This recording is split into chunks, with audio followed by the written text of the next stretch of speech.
Hey everyone, my name is Rodney and I'm just big boned, and it is day 142 of my weight loss journey, and it is Monday.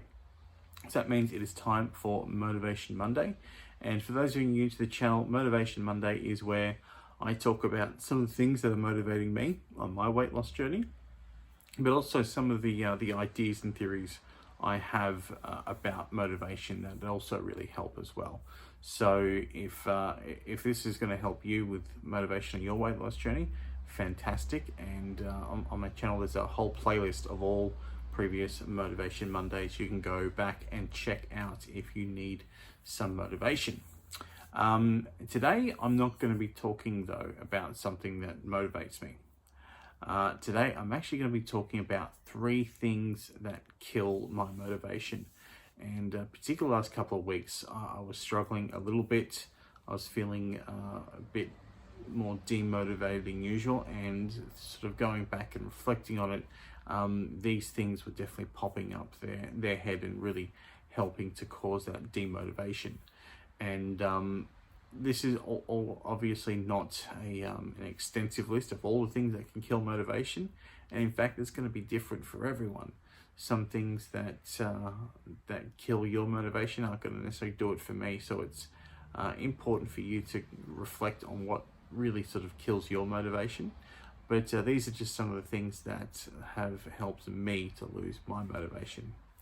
And so the first number one thing I want to talk about is fatigue. It's being tired. And when you're motivated, or when you need to be motivated, it requires a lot of energy. Being motivated gives you a lot of energy. And so when you're tired, you're lacking that energy. And so your body just wants to stop and rest and recover. Okay, so it's really hard to be motivated about something else if your body's putting on the handbrakes and just saying, "Whoa, buddy, just slow down. Let's rest." And if you're sort of wanting to get out and do some exercise, but you're tired, then you've got these two things in conflict with each other. And so obviously what's going to win out is your body. Your body will eventually win out. It's like, no, we're going to stop. And that's when you're going to be feeling guilty and feeling bad and start worrying that all this is, come off the rails. And then that's when your motivation goes. So the first thing we need to do is to get enough sleep and to get enough rest. And, while sleep is a form of rest, we don't have to be sleeping just to rest.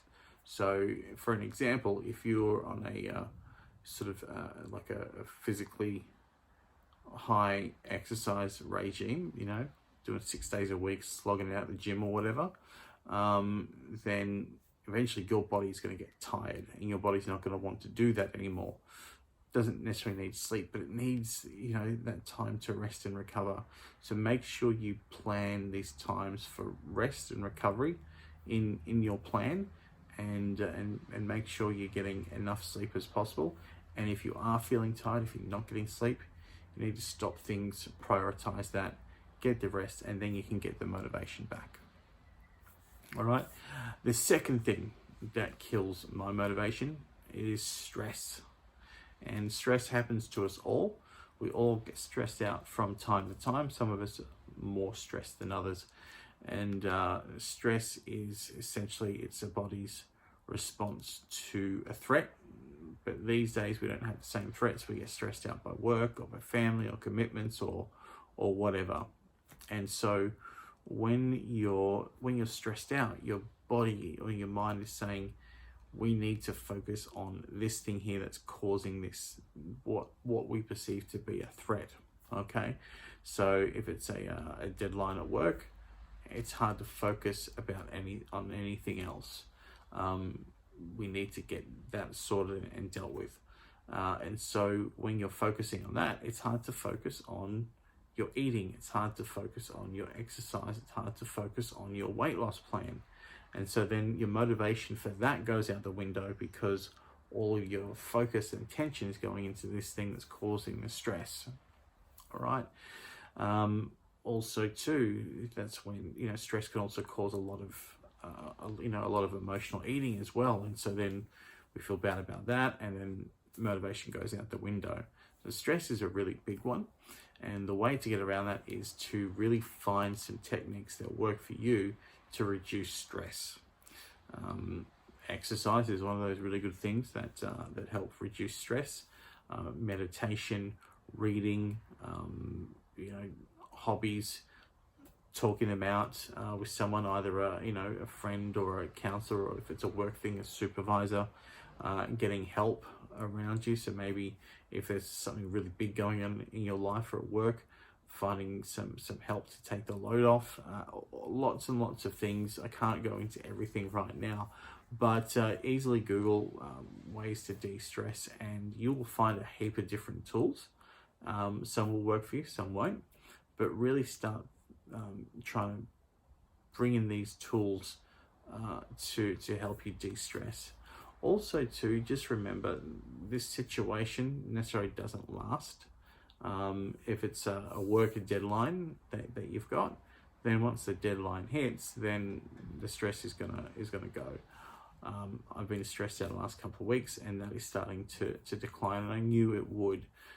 So maybe even if you just put things on hold until this moment passes, maybe that's a way of doing it as well. But either way, find some ways to de-stress, because stress is a really big motivation killer. And the final thing I want to talk about that really kills motivation is discomfort. So we've spoken about before about how we're motivated only by two things: moving away from pain and moving towards pleasure. So discomfort, whether it be a physical discomfort or an emotional discomfort or whatever, is a form of pain.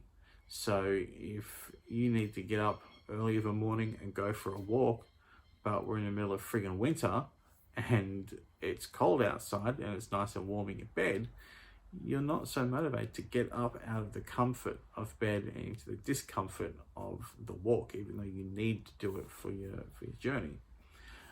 And so that really kills your motivation. I've spoken with a lot of people on these similar journeys, and they're struggling at the moment because Australia's in the middle of winter and it's freaking cold, and it's not all beaches and sunshine over here if you're not from Australia. And so what I try and do is I try and make what I need to do as comfortable as possible. So if I need to go for a walk when it's cold, I put on a nice big warm jumper. My Manshake hoodie is fantastic for that. And I pop something on that I can listen to that I enjoy, and I go for a walk in areas that I like walking around in, and that I find really helps me to remove a lot of that discomfort and stay motivated for my walk. Maybe also in that situation you need to go indoors and walk on a treadmill or something. Whatever you can find to make whatever's causing the discomfort more comfortable, then do that, because the discomfort's really going to zap that motivation and can potentially derail you. All right, so these are just 3 things that kill my motivation. What are some of the things that kill your motivation, and what can you do to get around them? Please leave your answers in the comment section below. I'd love to hear what does it for you.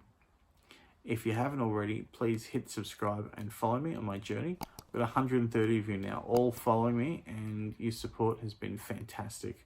I really couldn't have made it this far without you guys. 142 days is a really awesome effort, and with your continued support, I can make it the next 142 days.